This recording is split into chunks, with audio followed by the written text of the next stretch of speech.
focus shifts to the recently concluded by-elections which took place over the weekend, August 16, 2025, where political parties were locked in intense battles across various constituencies. With 16 seats up for grabs, the by-elections held across various constituencies was more than just a routine election.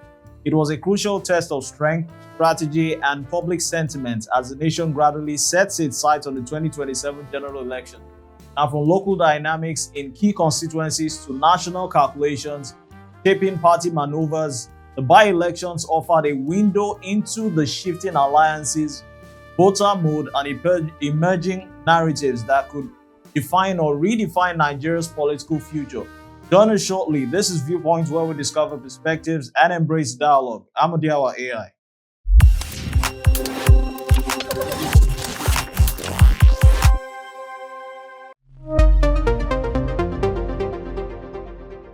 Welcome back to the show. Now, 16 constituencies across 12 states became the battlegrounds for the by-elections, but these were no more mere contests or local contests for the elections.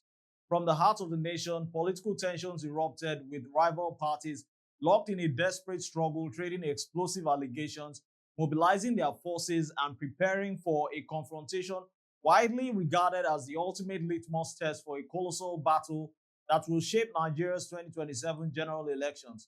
On August 16, 2025, the eyes of a restless democracy turned towards the ballot box yet once again.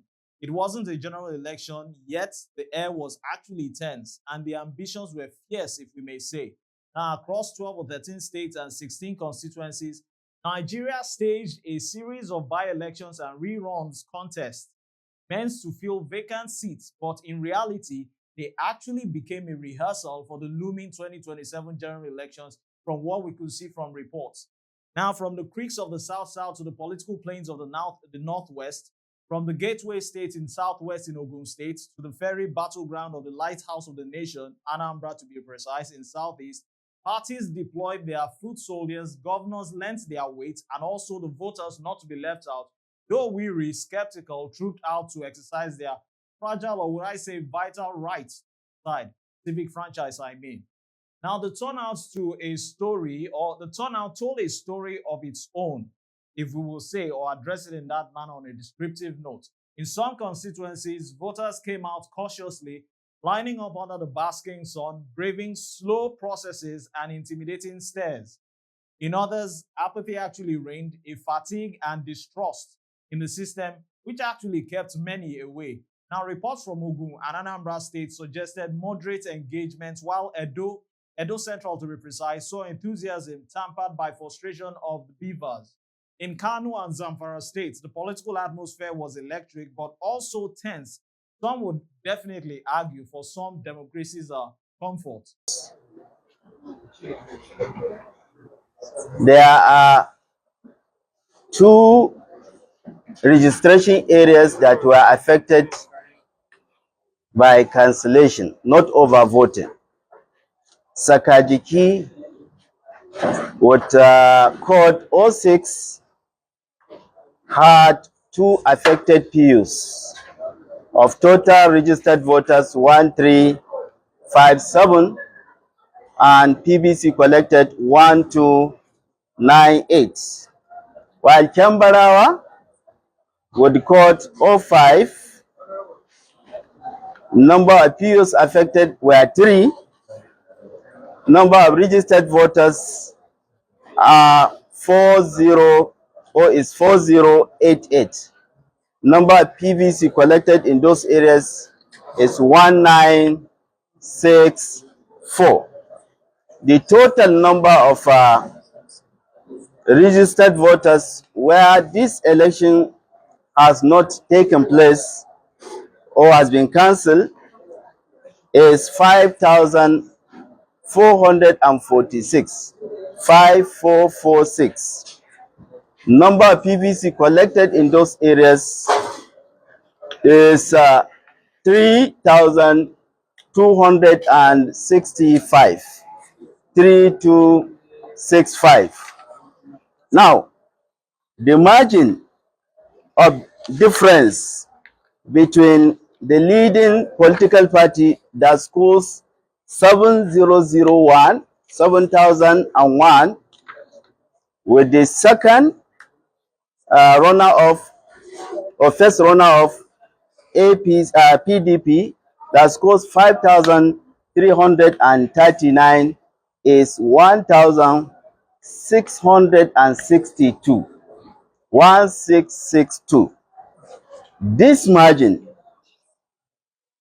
is less than the total number of PVC collected in the areas where election was cancelled. Going by the condition provision of the law in the manual for election officials, page 73, 73, note 30, condition for rerun and supplementary elections. Item B, it says, where the margin of lead between the two leading candidates in an election is not in excess of the total number of collected PVCs of polling unit where elections were not held or were cancelled in line with section 24, subsection 2 and 3, section 47, subsection 3, and section 51, subsection 2 of the Electoral Act 2022, the returning officer shall decline to make a return until polls have been conducted in the affected polling units and the result collated into a new Form EC8DA and subsequently recorded into Form EC8E for declaration and return. So based on this session that I just got, like I said, the differences between the leading party and the first runner-up is 1,662, while the number of PVC collected in those council area is 3,265. This election will not be declared. We have to go for supplementary election. Is therefore declared inconclusive. Thank you. Now, we saw what happened there, large turnout, which was recorded in Kura Namoda, South constituency of Zamfara State. From dawn, the roads into the Kara Namoda, south of Zamfara State, was actually buzzing. Traders actually paused their businesses, farmers delayed their fields, and students abandoned the weekend's rest, all for one purpose: to cast their ballots. The turnout was unlike recent elections, scarred by apathy, as we could notice in typical Nigerian past elections. Here, men and women alike stood under the blazing sun, watching their voter cards like prized possessions. In every face told a narrative or a story, which were hope for change, loyalty to the party, anger at the past, and probably optimistic faith in the process of INEC. Now, for INEC officials, it was both triumph and trial.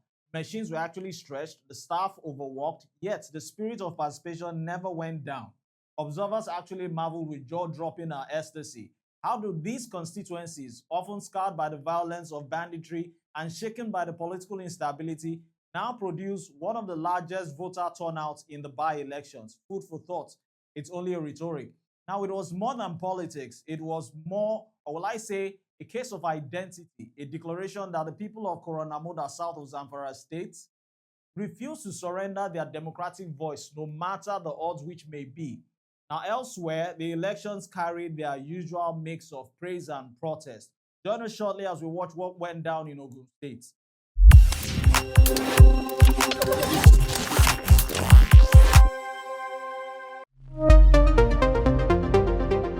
Governors, ever mindful of the symbolism of elections, stepped onto the stage.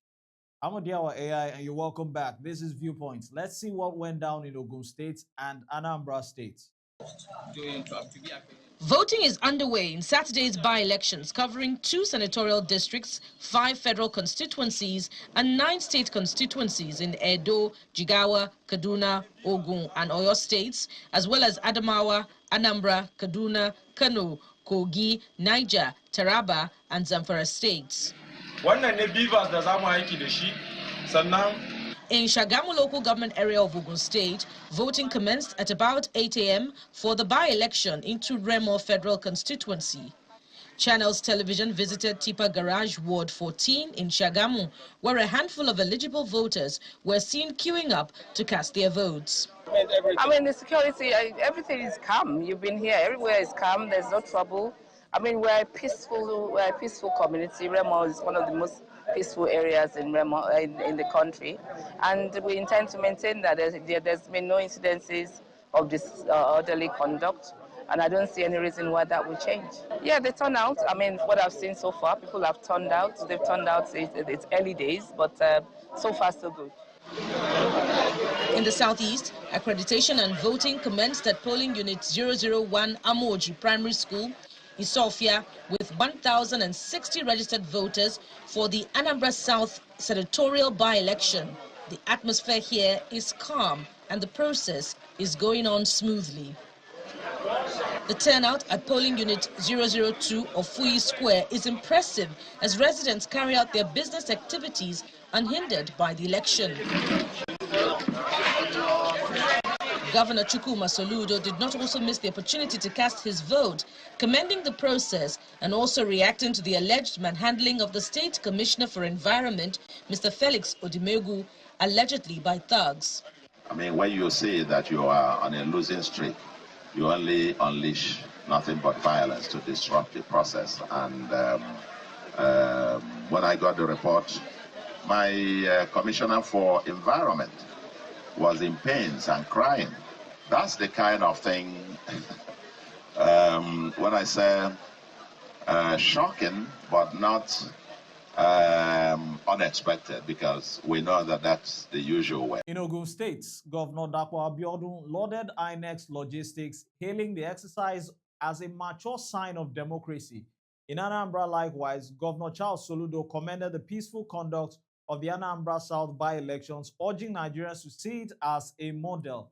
In Ogun State, Dapo Abiodun's commendations for INEC for what he described as an improvement in the conduct of by-elections is not just a sign of maturing democracy, regardless of the challenges. His words, might I say, carry the weight of reassurance, an attempt to instill confidence in the process and calm the nerves of skeptics in the whole democratic issue. In the southeast, Governor Charles Soludo of Anambra was all smiles as he hailed the conduct of the Anambra South by-elections, praising INEC for professionalism and also not leaving the voters out for their patience. For Soludo, who has positioned himself as a reformed-minded technocrat, this was more than politics. It was a chance to showcase Anambra as a state that could run credible polls. Might we remember the polls down to the Anambra gubernatorial elections is still on the way, November 8, 2025. Now, yet again, often in Nigeria's democracy, the shadows of controversy locked behind the ballots. In Ogun State again, drama erupted when the PDP chairman and INEC officials were arrested for alleged vote buying, a scandal that shook confidence in the integrity of the process from the electoral umpire. Let's see what went down. Early hours of today, being 16th of August, 2025. 2 members of a political party in Ogun State and 2 INEC officials have been allegedly arrested in Ikperu for being in possession of huge sums of cash allegedly meant for vote buying into the Remo Federal constituency. The suspects were said to have been arrested in the early hours of Saturday and are reported to have provided very useful information to the police regarding their respective roles in the grand plan to bribe election officials and rig the by-election. Elsewhere in some other place in Ogun State, the PDP's House of Representative candidates alleged for violence, insisting that thugs loyal to the ruling party disrupted the voting exercise in his constituency. My name is Bolani Wadekunle, the PDP candidate for this by-election. Okay. And you can see now I'm just arriving to cast I just casted my vote. Before I came here, you see how this place was. You saw that there was no election here, virtually. They were beating people. If you voted PDP, they would tear it. APC talks. Yeah. All of them. You see what's happening? It happened. Even they chased you yourself. If you want to be sincere, they chased you yourself. You have to bring me away, bring me to this corner to do this interview. So I'm just saying this is no election, and it's a pity to the governor and all his. It's a pity to the governor and all his talks that just because of me, this small baller, they have been running etasketa since yesterday. They have been running etasketa, going around beating our people. They shot one of our supporters in Ilara. They shot him. They have really bastardized. This is no election. And I'm calling, and I said it, that even the INEC, I said it, if they don't say the truth, I leave them to the hands of God. God Almighty will reward them accordingly. Likes of Danku, Peju, Lukman Dumont, Oyeleke Oluwole, my brother, my junior brother, likes of all of them, they really, really messed this election. They have been running with talks, going about with guns. It's terrible. This is no election. And it's even a disgrace to the APC that just me, this baller, I can deal with them like this and they'll be running. They know, you just look at the people, look at my people. Look at the army pickup standing. You see, they're not involving themselves. The army standing there are just like neutral people. In front of them, they are beating people. In front of you, what did the army do? Nothing. So I want you to say the truth, because after today, we still have more time to live on earth. And anything you do today, we still work against you in future. So I'm telling you 100%, I am Ashwaj Bolan Adekunle. I'm not afraid of them. I've heard a lot of threats that I should not come here to vote. That if I come here, and now I came. I came only with my policemen, and they stayed aloof. I didn't bring any talk. Do you see me with any talk when coming in? No. But you see their talks, they are operating, beating people. This is a big disgrace to democracy. Even Governor Adapabed, when he won his first-time governor, the government officials stood by him. They did not allow Togri. Now, he's now using that. But anyway, time will tell. And I remain PDP, I remain like a Ladoist, 100%. Thank you. Reports has it that vote buying surfaced in multiple states, widespread at polling units, exchanging envelopes seen in cash transfers and even probably food packages, which of course would be quite damaging on the part of INEC or even the contestants. Not leaving out the new coalition on board, the African Democratic Congress, added that its own charges accusing the process of intimidation and corruption, lamenting that smaller parties were squeezed out of the financial might and muscle of the big two. We know the big two. No Nigerian election is without its shadows, might we be observatory. Reports of votes buying circulated across several polling units, envelopes passed quietly, food packs disbursed or distributed in hushed manner in hushed corners.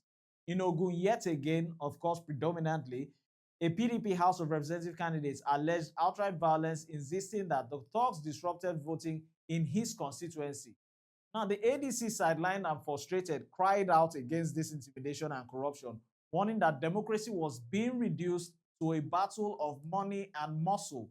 These accusations, familiar yet unsettling, show that even as democracy deepened in one constituency, it was being eroded in other constituencies.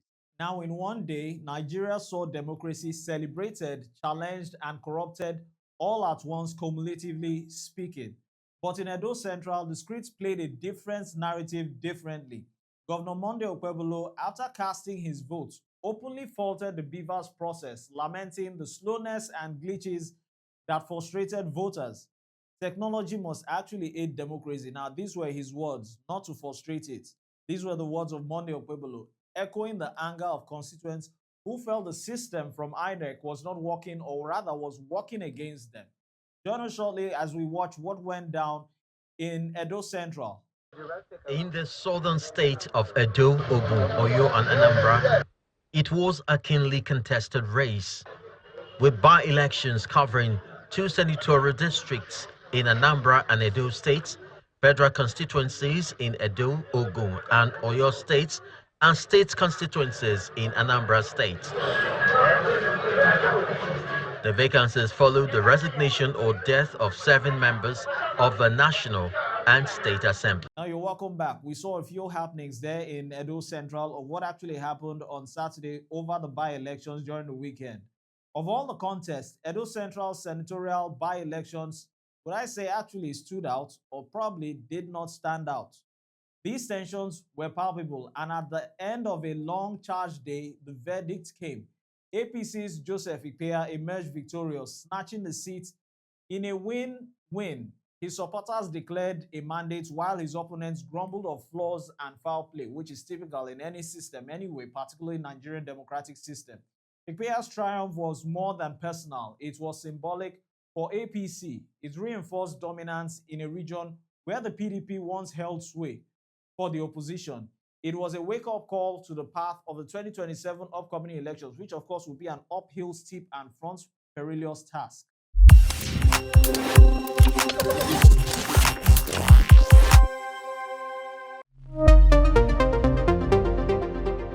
As the countdown to August 16 went down, and now as we speak towards the 2027 election, one thing is clear. The by-elections carry weight far beyond their numbers. The outcome of these 16 states will not only reshape representation in the legislature, but also signal the balance of power as we edge closer to 2027. For the parties also, it is a test to their grassroots networks, organizational strength, and ability to connect with an electorate that is increasingly informed, demanding accountability and change. For voters, it is another opportunity to shape the path of governance at both the local and national levels.